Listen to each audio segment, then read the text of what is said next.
Welcome to A Celtic State of Mind. I'm Paul John Dykes, and it's a full house tonight. Lawrence Conley's in the studio. Natasha Meikle and Russell Boyce are dialing in. It's another big test for Celtic this evening. Natasha Meikle, you spoke to the new goalkeeper yesterday. He makes his first start for Celtic tonight. Talk us through the team. What's your thoughts? Firstly, let's deal with Hart. Delighted that he's starting. Fully expected him to be honest. Let's be clear. He has been brought in to be number one, and now that he's in the building, let's just put him straight into that number one slot. I was really impressed with his press conference. I thought he came over really well. One thing that was really apparent is that he is still hungry and has passion for football, and that's why he's here. He's here to play football games, and I like that about him. I like that he didn't come in with any arrogance or any self-entitlement. He came in very humble about Scotland, about the Scottish game, about our squad, about wanting to learn from other players in the team, about working with Barkas and Bain and our staff here, and just wanting to play football again. You know, I know he's not played a lot of football recently, but he's not old for a goalkeeper. That quality just doesn't disappear. And I'm excited to see him play. The question I asked him was around his style of football, how he thinks that that will suit Angie's style. We know that he likes his goalkeepers to play high, play the ball out from the back. And I asked Joe about that and how he thought that suited him. And I loved his response. One thing that he said as part of it was, look, a goalkeeper playing from the back is playing, 15-yard passes to centre halves and, fullbacks.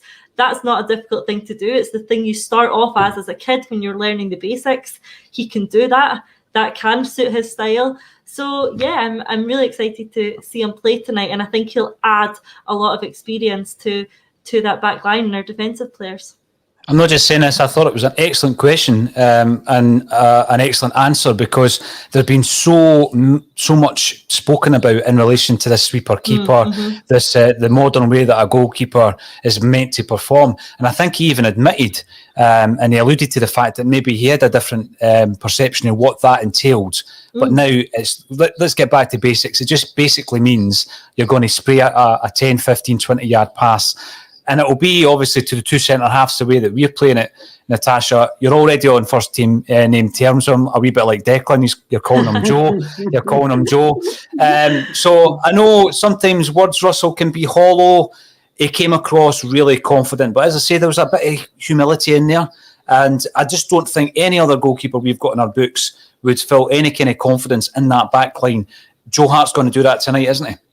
Absolutely. And, it's brilliant because for me, the Joe Hart signing is the first sign we've seen of Ange adapting. Just what we're talking about on Monday, funnily enough. I think Joe Hart is, first and foremost, fantastic at keeping the ball out the net. And that's what he's been brought in to do. I've got to say as well, with the interview that he did, he completely won me over. Any sort of scepticism I had on sort of, Joe Hart signing, I wasn't overly sold on the idea of it. You watch the interview and you go, he's going to transform not just our faith in who's, in the number one position. I think he can do a heck of a lot for the careers of the defenders as well. And it has been, at times, a combined age of 39 years old we had in the Champions League qualifiers. So when you've got Joe Hart there guiding them, that is going to help. And fine well he's going to talk.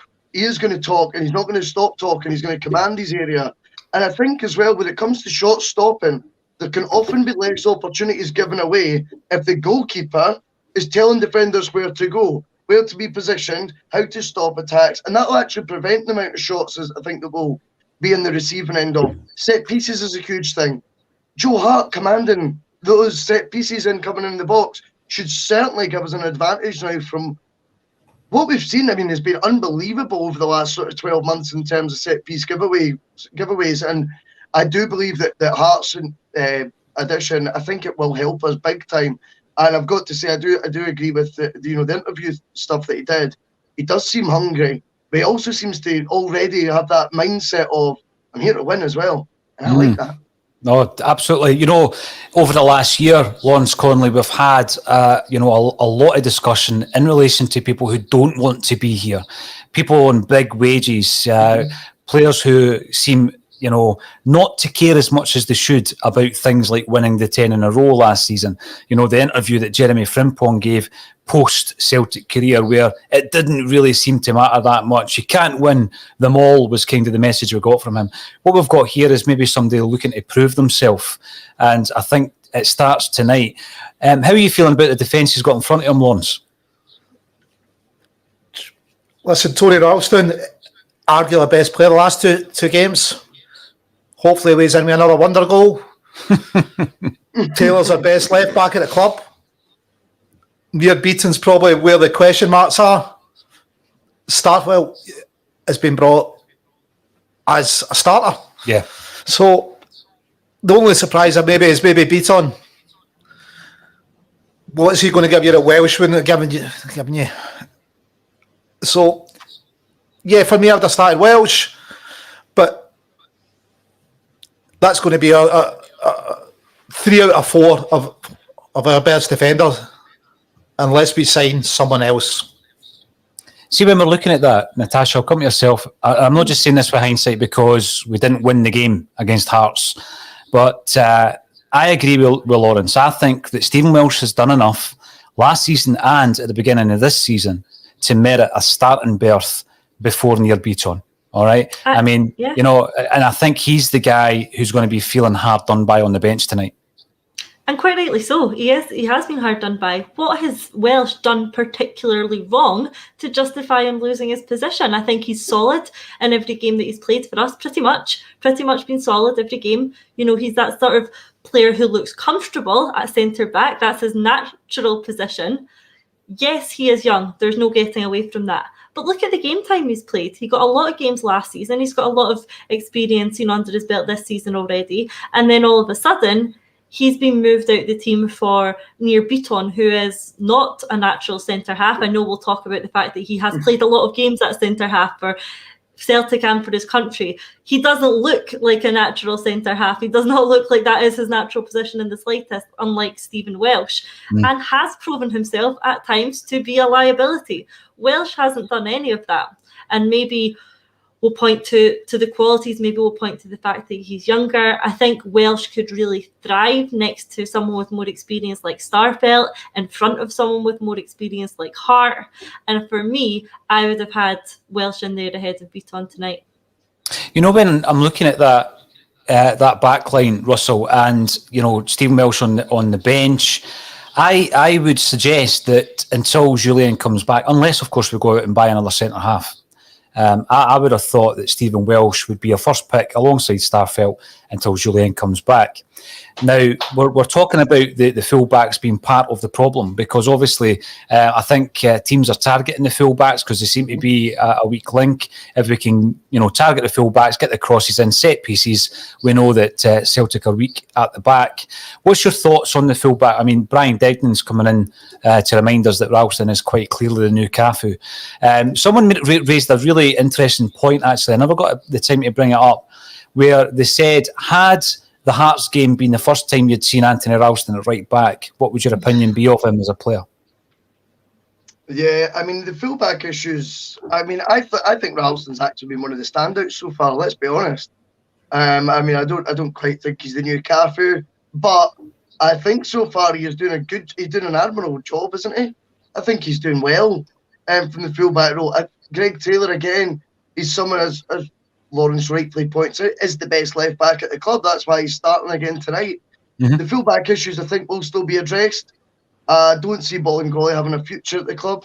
I think they will get in someone to compete, I would like to think, with Greg Taylor at left back, and at right back, I'm now beginning to think Ralston may well now be getting looked at as your second choice right back with the likes of the targets we're obviously identifying maybe his first choice.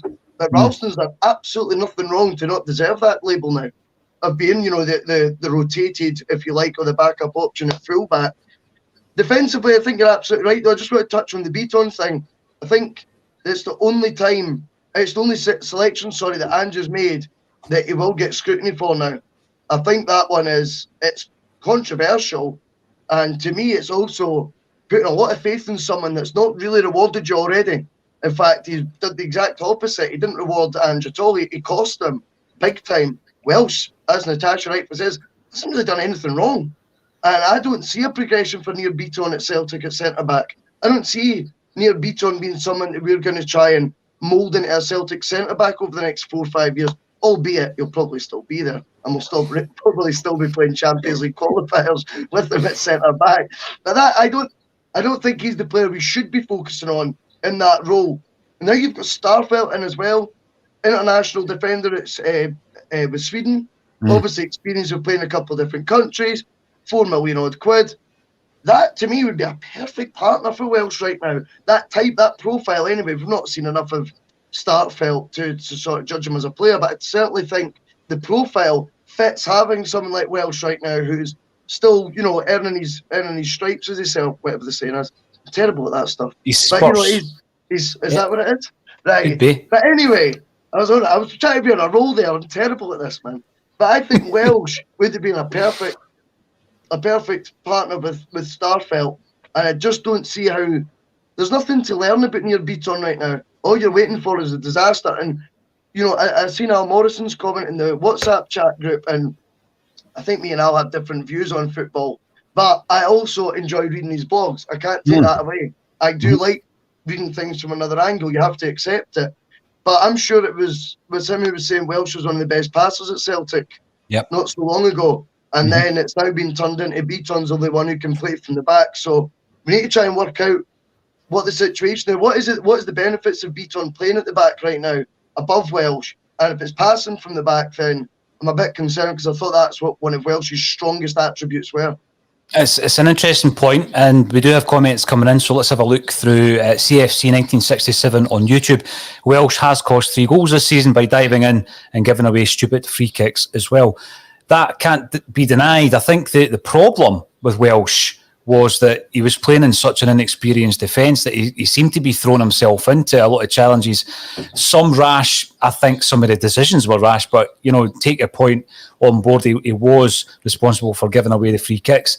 And then the point around Beaton's ability to pass a ball comes from Robbie Smith. Maybe Ange prefers Beaton's passing ability. But it was a point we had raised with Alan Morrison, who does the stats and he does the Huddle Breakdown as well, the podcast, looking at the analytics, where he suggested that Stephen Welsh was one of the best passers of a ball in the Celtic team.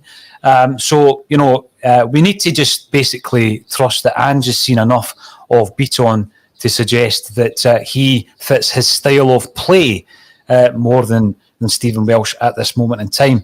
Let's push into the other areas of the park. Sorrow and McGregor playing their usual positions. In the midfield, Lawrence Conley, where is James McCarthy going to fit once he is fit enough to be selected in the Celtic side? He's not going to take Cal McGregor's place. So it leaves you either Sorrow or Turnbull's.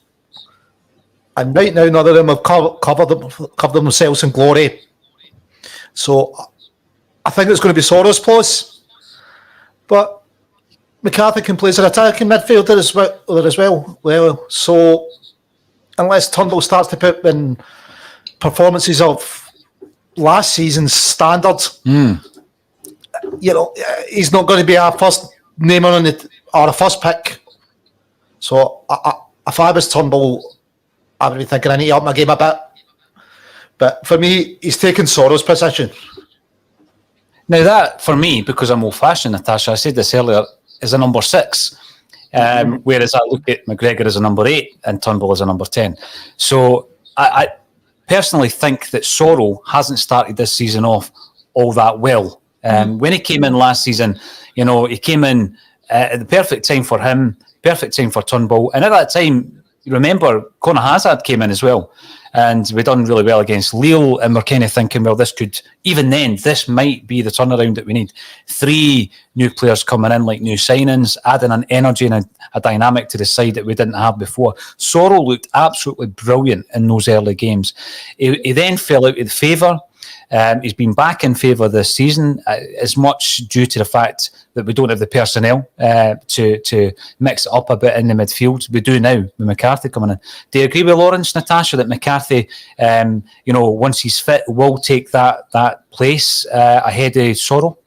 Yeah, it seems to be the natural choice that he does come in and replace Sorrell. Sorrell will be excellent backup in the middle of the park, but I think that is what he will be this season if we can keep McCarthy fit as backup.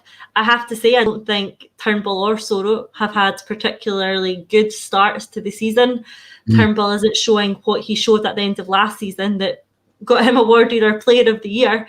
I've not seen that player this season, and I think he's got a couple of big games ahead of him if he is to absolutely establish himself in that starting lineup in that spot, because I think there is going to be a bit of an interchangeable midfield, and unless the performances start improving from Turnbull or Sorrell, one of them's going to find themselves benched more often than not. At the moment, on the way that it's looking, obviously McGregor absolutely keeps his place. I think he's been fantastic so far this season. It's going to be Sorrell for me, but I would be cautious if I was Turnbull, because his performances aren't meriting him a starting lineup, other than for the fact that there's no one coming in behind them to take that spot. The more people we have available to come in and take that spot, the more likely it is that he will drop to the bench if his performances don't improve. So while I think that it will be Sorrell he will naturally replace, I think Turnbull might want to up his game a little bit. You know what concerns me? We're going to go back to Alan Morrison. He's getting plenty of kind of advertisements this evening, Russell Boyce, but he actually gave us the warning, didn't he, when Ange took over? He did. He isn't suited to the way Ange likes to attack. Now, obviously, from an observer's point of view, I'm looking at Turnbull's performances last season and thinking he was outstanding. His ball retention's excellent. Until he tires, by the way. Last 20 minutes of the game, he seems to lose a lot of the ball. And then he does fade, absolutely. But then you look at the fact that he doesn't seem to be hitting the heights under Ange that we've seen last season. Alan's point was all about winning the ball back. In the final third of the park. I don't think that is his forte. We've got Christie on the bench. I think Christie started okay. Do you think that maybe Christie should feel a wee bit aggrieved, Russell, that he's not made the starting lineup tonight? I think you're 100% right. He should feel a wee bit aggrieved. Does he? I'm not 100% sure. I don't know if that one's maybe a sign that Christie's not going to be part of the plans, not through ability or through not fitting Angie's style. I just think we're in a situation now. The guy's got, 5 months left in his deal. Quite clear he's not signing a new one. Is there any point in trying to build a team around people like that? I don't see the benefits to it. You'd rather persevere with Turnbull, who, as you know, last season, in a season of dismay, absolutely grabbed his opportunity with both hands. I would much rather be relying on David Turnbull to turn around his fortunes than relying on a guy that's not going to be here come January, at the very latest. I happen to also think this may well mean that Christie, you look at Eduard being dropped as well, I'm sure you'll get to that, but you look at those two out of the team right now when, yeah, absolutely, ability-wise, Ryan Christie's more than capable of featuring the Celtic starting 11. I think the way he plays football definitely suits Angie's style. The fact he's not doesn't also particularly surprise me that much. I think he may well be heading for the exit door sooner rather than later. We will get to the centre forward position soon enough, Russell. But let's have a wee talk about the wide men, and I'm talking about Forrest and Abada here. What I like about what you're laughing at, Russell, Denk, I was talking about you and Lawrence, Abada and Forrest. What I like about these guys is they can interchange. They can interchange left and right. We've seen a wee bit of that, not enough of it actually, the other night. And I think that that's key. The only downside of that, I think, sometimes is the relationships you have with your fullbacks. We've seen last season how El Yunusi seemed to forge quite a good relationship with Taylor.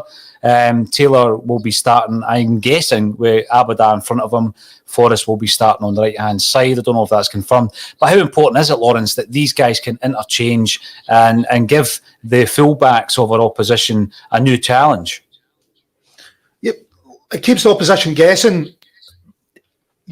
Some players like to show someone outside. Some are more comfortable with someone coming inside. So as we learn the opposition and how we're doing against them, we can switch and take advantage. But you can look right across the front line. Even if the centre tonight can play in the wings. Forrest has played up front for us before. So has Abada has played up front before. So you've got that right across the front three. So it's going to be a wee bit of a nightmare for them to mark. you know, your centre half, whoever's marking the forward, does he go with him when he starts to wander wide, or is this a switch taking place? So hopefully it gives the opposition more to think about. We've struggled to break teams down with all the possession we've had. We haven't really had the number of chances you think we should have had. This is maybe a glimpse of what the rest of the season will take for us. So hopefully the interchanging is going to be key to that. See, when we look at the side, and we can all say that we prefer Turnbull over Christie, or, you know, when we're looking up top, we would prefer Eduard over Ayeti. Most people would on form. I think a lot of people started asking the question, when do we drop Eduard? Because he hasn't looked interested, Natasha. It's as simple as that. Now, by the way, I've had a few run-ins with the Statos out there. I've called it the Catholification of modern football. I respect the stats. I respect the stats 100% before we start getting flack. Alan Morrison appeared on A Celtic State of Mind a long, long time ago. And we did quite a few specials with Celtic by numbers before, obviously, he started up his regular podcast, which is excellent, and I would recommend it, the Huddle Breakdown. So I'm not against it, absolutely not, without a doubt. But there's also things that you can observe. And one thing, Natasha, that you certainly can observe is the demeanour and the effort levels of one Odsonne Eduard. Ange Postecoglou has taken a decision. He's dropped him. He's obviously listened to Kyogo in his last press conference saying, I like playing centre forward. And he's given him a start. He's thrown him in there. We didn't really see much of the new signing at Tynecastle. How confident are you that that's the right decision tonight, Natasha? I think it is the right decision. I know the stats say many things, and that you can look at players' XG and the amount of distance they run and all of this. But like you say, we're fans sitting watching 11 men play football, and we can see that Eduard does not have the demeanour I would want to see of someone playing up front for Celtic. I don't care how far he's run or what the stats say. He doesn't seem to have the right level of commitment and desire to go and give 110% for us right now. And that is exactly what we need. To use a phrase that has been said many times, his head is clearly out the door and it's now time that his feet follow. So for me, it is definitely about time that Eduard took his position on the bench and somebody else took up that striking position. And tonight it looks like it's going to be Kyogo. I expect him to be playing through the middle. And what I want to see is him giving the 110% that we have been missing, because there have been times at this season and towards the end of last season as well, that it feels like we are playing without a centre forward when Eduard is playing up front on his own. And that so often sees our attacks break down. So it's about time Eduard's been dropped. He's obviously contributed fantastically to the club over the last few seasons, but his cycle at Celtic has come to an end and it's time for him to be moved on and for someone else to come and take up that mantle. And I'm looking forward to seeing Kyogo in action. When do you think that his time came to an end? We talk about the way that Chris Ayer, for example, approached his final season at Celtic, Natasha, even though he wanted a move. I don't think that we could question his professionalism. Some might question his performances. I know that he wasn't everybody's cup of tea when it came to defending. Again, another converted defender. But he certainly approached it with a professionalism. What frustrates the life out of me, and we go back to what Joe Hart was saying in the press conference yesterday, are professionals who just do not apply themselves. They've got all the ability in the world and they don't apply themselves. Now, I don't use the same kind of description when I'm talking about the likes of Samaras. We've seen Samaras, sometimes he didn't fancy it. That's not because he was trying to force a move. All week we've been hearing about Harry Kane no bothering to turn up for his training. It disgusts me as a football fan. Today Celtic announced that, oh yes, we're getting back into the stadium, but by the way, season ticket holders, you can buy the tickets, and it's fans that continually spend a massive part of their earnings, a huge percentage of their earnings, to keep this game going, to keep these people in the lifestyles that they have become accustomed to. Yet you've got a player like Eduard who hasn't tried a leg this season. When was it time to cut ties with this guy? I think for me it was this summer. We've obviously had to keep him, I think, more out of necessity than desire, because before Kyogo came in, you're looking at our striking options being one who shouldn't be at the club, one who doesn't want to be at the club, and the third who isn't good enough to be at the club. So with those three options on our plate, we had to choose the one who didn't want to be here any longer as the best striker within the group that we had. So it wasn't an excellent choice that we had. And for that reason, I think he's been retained for the qualifiers for the start of the season. But I fully expect to see him be moved on in the coming weeks. And I think that's probably the correct decision. You know, when we look at Eduard, Russell, I remember seeing his debut at New Douglas Park. I was very impressed with him. I thought at that time that he was doing things that maybe were a step ahead of some of his teammates. I remember him playing a few balls out to Johnny Hayes that Johnny didn't quite anticipate. But I did make a prediction back then, and Kevin Graham will verify this. I thought we had an absolute, game changer in Eduard. We then shell out the £9 million. We're sitting here today with £19 million sitting on the bench. Barkas, Ajeti and Eduard. At one point, we were talking about Eduard going for lofty fees to big clubs down south. Mm-hmm. That kind of approach has put him into a situation, Russell Boyce, where his value hasn't only dropped, but the interest. What are you laughing at? Because I'm talking to you. Randomly calling him my full name in the middle. I'm throwing that in there, Russell, because I can pronounce it. All right. So we've got Eduard, whose value not only has dropped, but the interest in the player's dropped. Who's interested in signing a £20 million cheque for this player? Well, the thing is that we'll talk about the bench very quickly. £19 million on the bench is a nice headache to have if you're the manager, and I'm going to guess a headache that the team that we're playing tonight, whose name I'm not even going to attempt to pronounce it, Jablonec, is that how you would say it? Is that right? No? Will do. Yeah, we'll run with that. Yeah, cool. But they won't have £19 million worth on the bench, so we've got to take that into account. It's a nice position to be in as a manager. With regards to Eduard, I mean, I just think right now, if Kyogo's going to be the man, and I hope he is, and he wants to play up front, then that was a situation that needed addressed sharply. It was addressed, I think, as quick as Ange possibly could. Maybe not as quick as he would have liked, but I think it was a position that was identified early as that is not a long-term option, having Eduard playing up front, because he doesn't want to be there, like Natasha says.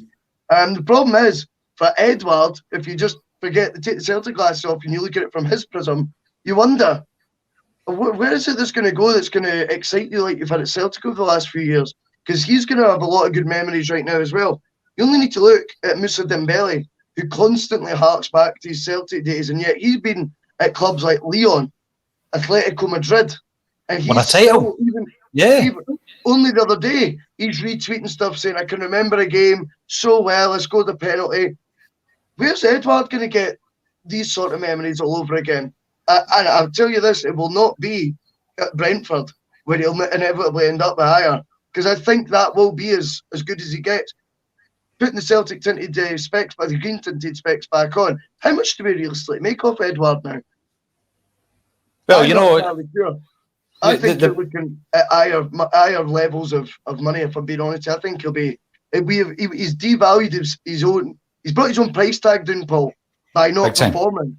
And he's actually also, what he's not realised is, it's hampered the level of club now interested in him. He may now need to have another couple of seasons building up that profile, building up that reputation again, where if you just kept at it, mate, we've proven time and time again that interest will come in. Kieran Tierney being a shining example of that, undoubtedly going to go on to become an Arsenal captain and legend if he doesn't go on for a £70-80 million fee. Now, Odsonne Edouard, different role completely, but there was no reason that blueprint couldn't be followed. No, you're spot on. Now, the teams are on the park. I'm going to have to make an observation that third kit doesn't look as bad. Actually, when you see it on, it looks all right, especially when a Hart's wearing the pink goalie strip. Right, let's go to the action and we'll come back at half-time. Thank you all for joining us on A Celtic